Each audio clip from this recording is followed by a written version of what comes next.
पालघर में संतों की हत्या पर रोजाना नए नए खुलासे हो रहे हैं। 16 अप्रैल को जब साधुओं की निर्मम तरीके से हत्या हुई तब से ही देश में गुस्सा है और न्यूज नेशन इस हत्या को लेकर ग्राउंड जीरो पर जाकर मामले की तह तक पहुंचने की कोशिश कर रहा है। 300 लोग अभी भी फरार चल रहे हैं। बड़ी खबर, ब्रेकिंग खबर, अभी भी संतों की हत्या के भले से 110, 111 और उसके बाद 5, 116 लोगों को गिरफ्तार कर लिया गया है, लेकिन आधिकारिक तौर पर 300 लोग अभी भी फरार चल रहे हैं। और दूसरी तरफ विश्व हिंदू परिषद ने राष्ट्रपति को पत्र लिखकर मामले में सीधे हस्तक्षेप की मांग की है। न्यूज नेशन लगातार इस खबर की पड़ताल कर रहा है। 16 अप्रैल की खूनी रात को आखिरकार क्या हुआ? अफवाह के बाद संतों की हत्या की गई या फिर सोची समझी साजिश के तहत उनको मारा गया? क्योंकि जिस तरह से स्वामी जितेंद्रानंद सरस्वती ने वामपंथी और ईसाई मिशनरियों पर आरोप लगाया है, उससे बड़ा सवाल खड़ा हो गया है। क्या पालघर में साधुओं की हत्या कहीं सोची समझी साजिश तो नहीं? क्या पालघर में हुई हत्या का कनेक्शन अर्बन नक्सलवाद से तो नहीं है? कहीं गौतम नवलखा के सरेंडर और साधुओं की हत्या में कोई कनेक्शन तो नहीं है? क्योंकि भीमा कोरेगांव के आरोपी गौतम नवलखा ने 14 अप्रैल को सरेंडर किया और 16 अप्रैल को साधुओं की हत्या हुई। तो क्या दोनों घटनाओं में कुछ कनेक्शन तो नहीं है? ये वो सुलगते सवाल है जिसका जवाब पूरा हिंदुस्तान जानना चाहता है। साधुओं की हत्या क्या साजिश है? साधुओं की हत्या में कहीं अर्बन नक्सलवाद तो नहीं? जितेंद्रानंद सरस्वती की बातों में कितना दम है? आखिर कौन है पीटर डिमेलो और प्रदीप प्रभु? 16 अप्रैल को साधुओं के पालघर के गढ़ चिंचले गांव में पीट पीट कर हत्या कर दी गई। न्यूज नेशन इस खबर की सच्चाई तक पहुंचने की कोशिश कर रहा है, जिसका असर भी हो रहा है। न्यूज नेशन ग्राउंड जीरो पर जाकर साधुओं की हत्या का सच उजागर करने की कोशिश कर रहा है और रोज नए नए खुलासे हो रहे हैं। दरअसल साधुओं की हत्या से 2 दिन पहले 14 अप्रैल को भीमा कोरेगांव मामले में आरोपी गौतम नवलखा ने आईएनए के सामने सरेंडर किया। नवलखा के ऊपर महाराष्ट्र पुलिस ने अलगाववादी संगठनों के संपर्क में होने का आरोप लगाया है। इन्हीं संगठनों के जरिए माओवादियों को हथियार सप्लाई करवाए गए थे। और आपको बता दें कि गौतम नवलखा समेत भीमा कोरेगांव के आरोपियों पर प्रधानमंत्री नरेंद्र मोदी की हत्या की साजिश रचने का आरोप भी है। और अब आपको गौतम नवलखा का अप्रैल 2018 का वो बयान सुनाते हैं जिसमें वो सशस्त्र विद्रोह को जायज ठहरा रहा है और लोगों को उकसा रहा है। And yet we believe that the Maoists should give up armed resistance and fight elections? Ridiculous. Ridiculous. The only way in which they can do it is if they learn the lesson from the Nepali Maoists of first establishing their strength, the military and political strength, use it as a bargaining position. Only then do they stand a chance. सवाल ये उठता है कि क्या दोनों घटनाओं में कोई कनेक्शन है? 2 दिन पहले गौतम नवलखा का सरेंडर और फिर पालघर में साधुओं की निर्मम हत्या। तो क्या वाकई में पालघर में साधुओं की हत्या में अर्बन नक्सलवाद है? क्योंकि इससे पहले भी जितेंद्रानंद सरस्वती ने वामपंथियों पर बड़ा आरोप लगाया था और साधुओं की हत्या में धर्म परिवर्तन को बड़ी वजह बताया था। जितेंद्रानंद सरस्वती के मुताबिक वामपंथियों और क्रिश्चियन मिशनरीज की मिलीभगत से ही संतों की हत्या की गई। और अब पीटर डिमेलो नाम का शख्स संतों की हत्या में गिरफ्तार होने की मदद कर रहा है। हत्या आरोपियों को बचाने के लिए जिस पीटर डेमिलो उर्फ प्रभुदास क्रिप्टो क्रिश्चियन का नाम आ रहा है, यह सोनिया गांधी के शासनकाल में राष्ट्रीय सलाहकार परिषद का सदस्य भी रह चुका है। अतः अब यह सुई गहरे षड्यंत्र की तरफ बढ़ती चली जा रही है। वामपंथी एवं क्रिश्चियन मिशनरियों की मिली भगत से पूज्य संतों की हत्या हुई है। सबसे बड़ा सवाल था कि आखिर कौन है पीटर डिमेलो और प्रदीप प्रभु, और क्या वाकई में संतों की हत्या में गिरफ्तार आरोपियों की मदद कर रहा है? इस सवाल का जवाब हमने खुद पीटर डिमेलो से ही जानना चाहा, लेकिन उन्होंने जितेंद्रानंद सरस्वती के दावों से इनकार कर दिया। ये साफ गलत है। ये सभी जो आप कह रहे हो, सर हम नहीं करे, संत ने आरोप लगाया है। जो संत ने आरोप किया है वो संत रखे। अच्छा, मैं कहता हूँ साफ झूठ है। ना मैं किसी का जामीन करवा रहा हूँ, हाँ, ना मैं संतों का अपमान कर रहा हूँ, ये बात नहीं है। अब सवाल ये था कि पीटर डिमेलो कौन है और ये क्या काम करते हैं। दरअसल पीटर डिमेलो अब प्रदीप प्रभु के नाम से जाने जाते हैं। ये आदिवासियों के लिए काश्तकारी संगठन चलाते हैं। ये संगठन पालघर के इलाके में काम करता है। जिसका यहाँ के आदिवासियों पर खासा प्रभाव है। प्रदीप प्रभु यूपीए सरकार में वन अधिकार कानून और मनरेगा को लेकर बनी कमेटियों के हिस्सा थे। प्रदीप प्रभु जिन मिशनरीज से जुड़े थे उनके ऊपर बड़े पैमाने पर धर्म परिवर्तन के आरोप लगे हैं। धर्म परिवर्तन और घर वापसी को लेकर पालघर के इलाके पहले भी हिंसा झेल चुके हैं। प्रदीप प्रभु की पत्नी का नाम शिराज बलसारा है। ये इस काश्तकारी संगठन के साथ ही काम करती है। दरअसल ये बातें ऐसे ही नहीं उठ रही हैं। प्रदीप प्रभु की पत्नी शिराज बलसारा का नाम भीमा कोरेगांव में आरोपियों की गिरफ्तारी की निंदा करने और उन्हें मदद करने के अभियान में सामने आया है। हमारे कॉन्स्टिट्यूशनल राइट्स है, इसका उल्लंघन हुआ है। जिस तरीके से ये पूरा इस देश में घट रहा है वो गलत है, यही माना है। और उसमें सैकड़ों लोगों ने सिग्नेचर्स किए हैं, उसमें मैंने भी ज़रूर सिग्नेचर किए। तो क्या वाकई पालघर में साधुओं की हत्या एक सोची समझी साजिश थी? क्या वाकई पालघर में पाए जाते हैं अर्बन नक्सली? ये वो सारे सवाल हैं जिसका जवाब आज हम तलाशने की कोशिश करेंगे, क्योंकि जिस तरह से पालघर में पुलिस ने सरेंडर किया और जिस तरह से एक के बाद एक राज खुल रहे हैं, वो साधुओं की हत्या में एक गहरी साजिश की ओर इशारा कर रहे हैं। Team news nation.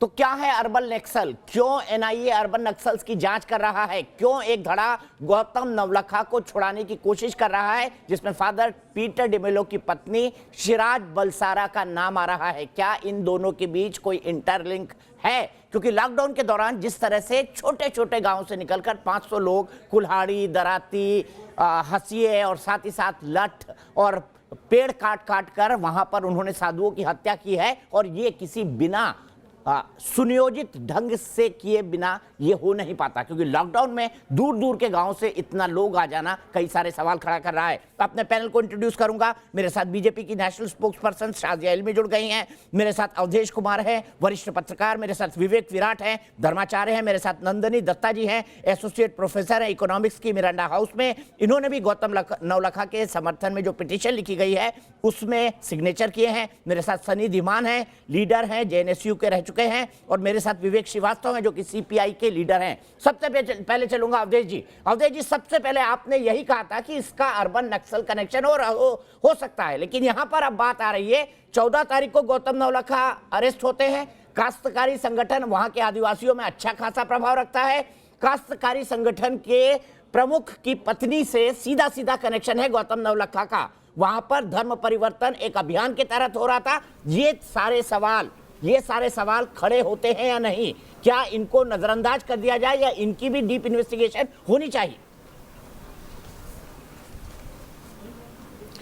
Deepak ji, जिस 14 तारीख को आप बात कर रहे हैं, उस 14 तारीख को उसी क्षेत्र में स्वास्थ्य कर्मियों की टीम पर बड़ा हमला हुआ था और डॉक्टर ने आके बयान दिया था। वो पुलिस को भी इसकी सूचना थी। डॉक्टर ने कहा कि हम लोग किसी तरह से वहां जान बचा करके निकले हैं। तो साधुओं पर जो हत्या हुई वो 2 दिन बाद हुई है, उसके पहले हत्या हो चुकी है। देखिए, अगर किसी एक व्यक्ति पर केंद्रित करेंगे तो इतना जो एक भयावह और बड़ा खतरनाक और एक जहरीला पूरा वातावरण है उसको हम छोटा कर देंगे। मोडस ऑपरेंडी हमको समझना पड़ेगा कि काम करने का किसका क्या तरीका होता है। इस क्षेत्र में, यह क्षेत्र आपका है, वन, जल, जंगल, जमीन के अधिकार को एक विकृत तरीके से पेश करना, आदिवासी कानून को, वनाधिकार कानून को पेश करना, यह आपका क्षेत्र है। इस क्षेत्र से किसी को गुजरना नहीं चाहिए, सरकारी अधिकारी यहाँ आने नहीं चाहिए। अगर यहाँ कोई विकास का काम होता है तो ये तो तुम्हारे ऊपर हमला है। और उसके कारण देश के दूसरे जगहों में पत्थलगड़ी मूवमेंट शुरू हुआ और उस क्षेत्र में भी ये चीजें चली हैं। तो ये जो लोग इकट्ठे हैं वो बता रहा है कि ये मोडस ऑपरेंडी उन्हीं लोगों की है जिसको मैं नव माओवादी कहता हूं, नियो माओइज्म कहता हूं। क्योंकि अर्बन माओइस्ट और अर्बन नक्सल जो है वो 2 साल पहले तक तो ठीक लगता था, क्योंकि वो शहरों तक सीमित थे, उनके चेहरे थे। लेकिन 2 साल में ये इतना व्यापक हुआ है कि अब ये केवल अर्बन तक सीमित नहीं है। मैं जो तीसरी बात कह रहा हूं कि बहुत सारे लोग इस समय आवाज लगाते हैं कि शायद अर्बन नक्सल शब्द इस समय आया है। 2004 में आंध्र प्रदेश से सितंबर में एक माओवादियों का एक पेपर पकड़ में आया था। उस समय शिवराज पाटिल कांग्रेस के गृह मंत्री थे। उस पेपर का नाम था अर्बन पर्सपेक्टिव। आपको बता रहा हूं, अर्बन पर्सपेक्टिव। और उसमें पूरा डिटेल था कि हमको कैसे शहरी क्षेत्र में काम करना है। उसमें यह भी था कि विश्वविद्यालय के छात्रों, अल्पसंख्यकों, दलितों, इन सब को मिला करके और हमको मूवमेंट को शहर से लेके गांव तक ले जाना है। केवल हिंसा से ही काम नहीं चलेगा, दूसरे तरीके अपनाने हैं। अब ध्यान से देखेंगे तो 2004 से लेके वो आंदोलन उसी रूप में बढ़ता रहा है।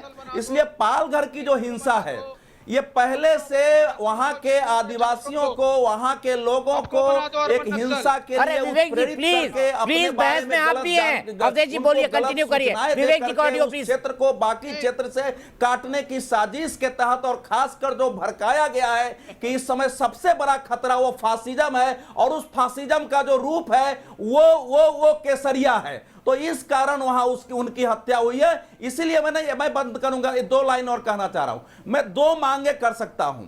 एक तो भीमा कोरेगांव की जो जांच है उसको विस्तारित किया जाए कि समूचे महाराष्ट्र के क्षेत्र में जो भी एनजीओ, जो धर्म संस्थाएं, जो सामाजिक संस्थाएं, जो सांस्कृतिक संस्थाएं, जो थिएटर के रूप में काम करने वाली संस्थाएं जो संदेह में है, उन सबको उस जांच के दायरे में लाया जाए। क्योंकि ये जांच तो उद्धव सरकार केंद्र को सौंपने नहीं जा रही और सीआईडी इसकी जांच नहीं कर सकती है। दूसरी मेरी मांग यह है कि गृह मंत्रालय इस मामले पर खुल के एक डिटेल रिपोर्ट वहां की सरकार से मांग सकती है, और उसके आधार पर गृह मंत्रालय जो संविधान का 352 और भी दूसरे अनुच्छेद हैं उसके तहत कुछ जांच के लिए दबाव डाल सकती है। ये 2 तरीके इसमें हो सकते हैं। नंदिनी दत्ता जी के पास चलूंगा। नंदिनी दत्ता जी, आपने गौतम नवलखा के समर्थन में एक पिटीशन पर साइन किए हैं। आप खुद प्रोफेसर, मैं आपसे जानना चाहता हूं कि जिस व्यक्ति पर एनआईए ने इतने गंभीर आरोप लगाए हैं कि वो प्रधानमंत्री के हत्या का षड्यंत्र रच रहा था, उसका समर्थन क्या आपको उचित लगता है? देखिए, समर्थन जो आप कह रहे हैं वो समर्थन का यही बात है कि समर्थन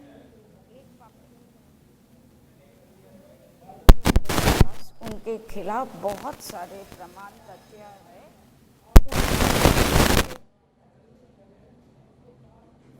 नंदिनी जी, आपके माइक में इशू आ रहा है। मैं इसी सवाल को लेकर विवेक के पास जाता हूं। विवेक, अब तो साफ हो गया कि यहां पर साफ साफ कनेक्शन है। आदिवासियों को जल, जंगल और जमीन के नाम पर पालघर में कितने सालों से भड़काया जा रहा था, आप खुद इस बात को जानते हैं। क्या डिफेंस देंगे? उसके बाद मैं शाजिया के पास जाऊंगा।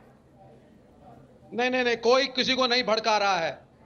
हाँ, इस देश में गरीबी एक समस्या है। सब कुछ शांति से, हत्या शांति से हो गई। विवेक, आप जरा सुनिए। आपने विवेक श्रीवास्तव, हत्या शांति से हो गई, बिल्कुल शांति से हत्या हो गई 3 लोगों की। नहीं, अब आप बोलेंगे या मैं बोलूं? एक आदमी बोलिए। आप बोलिए ना, बोलिए। मैं तो आपको मौका दे रहा हूं, सिर्फ ये पूछ रहा हूं कि हत्या बड़ी शांति से हो गई, यही कहना चाह रहे हैं ना आप? अब आप सुन लीजिए पहले आप।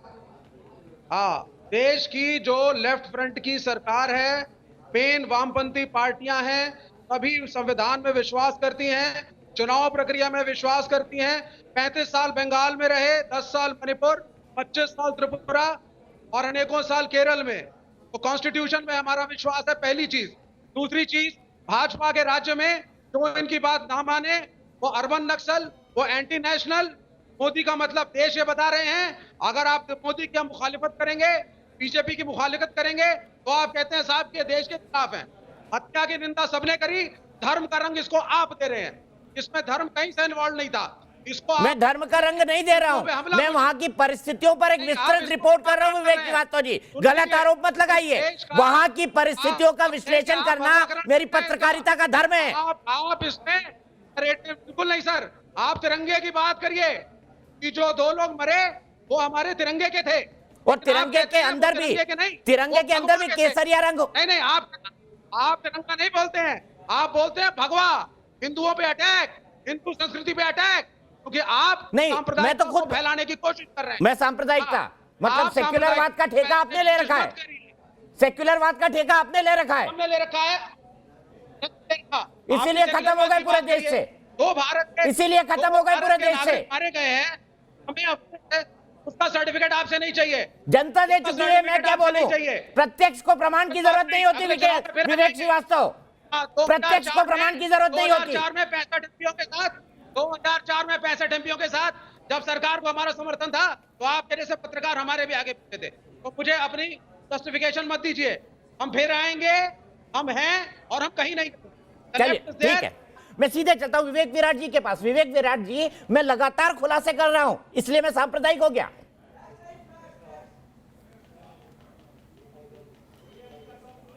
दीपक जी, ये इन सब की मिली भगत है। वो दूसरे को कहते हैं ना कि जो जैसा होता है वो दूसरे को भी वैसा ही मानता है।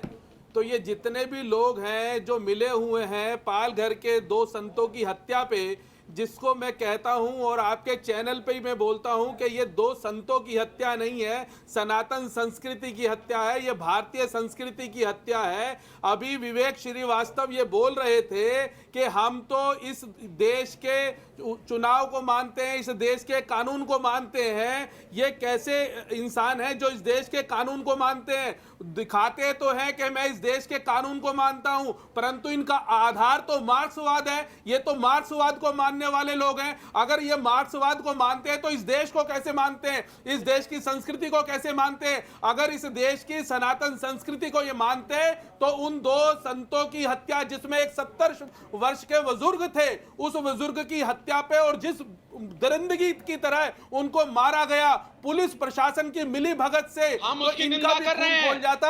अगर ये इस देश की सनातन संस्कृति को मानते, परंतु इस देश की सनातन संस्कृति को नहीं मानते। विवेक जी सुन लीजिए ना, सुन लीजिए, एक मिनट विवेक जी सुन लीजिए, मैं आपका बताऊंगा। जहां से ये विदेशी चंदा लेते हैं और विदेशी चंदा लेके यहाँ के भोले भाले गरीब मजबूर लोगों का फायदा उठाते हैं, उनको क्रिश्चियनिटी में तब्दील करते हैं, यानी कि उनका धर्म परिवर्तन कराते हैं। ये तो वो लोग हैं और कहते हैं कि हम सनातन संस्कृति को मानते हैं, इस देश के कानून को मानते हैं। अरे ये तो दोगले किस्म के लोग हैं। ये कहीं ना कहीं खुद जैसे हैं वैसा ही दूसरे को समझते हैं, इसलिए आपको गलत ठहरा रहे हैं। आप अपनी जगह बिल्कुल ठीक है। आपने जो भांडा फोड़ किया दीपक जी, ये पूरी देश देख रहा है और इनको नंगा किया इस पूरे देश ने देखा है कि ये किस तरह के लोग हैं। इस लॉकडाउन के टाइम पे जब पूरा हिंदुस्तान लॉकडाउन में है, उस समय पे 400-500 की संख्या में कैसे लोग एकत्रित हो जाते हैं और पुलिस प्रशासन के सामने डंडों से मार मार के कैसे हत्या कर दी जाती है। ये सब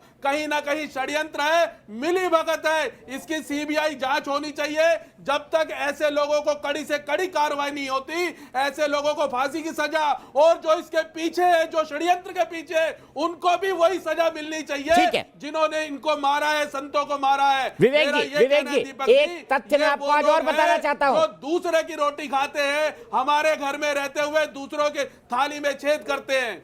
मैं एक तथ्य और बताना चाहता हूं पूरे पैनल के सामने। 300 लोग अभी भी इस मामले में फरार चल रहे हैं। 400 लोगों ने मारा है। जवाब दीजिए विवेक श्रीवास्तव जी। हाँ, तो 125 लोग पकड़े भी गए हैं। 125 लोग 300 कहां गायब है? 300 कहां गायब है? 15 दिन के बाद 300 कहां गायब है? विवेक श्रीवास्तव जवाब दीजिए। मुख्यमंत्री ने स्टेटमेंट भी दिया है, ऐसा नहीं है। अब इनके विराट जी के हिसाब से सरकार थोड़ी ना चलेगी।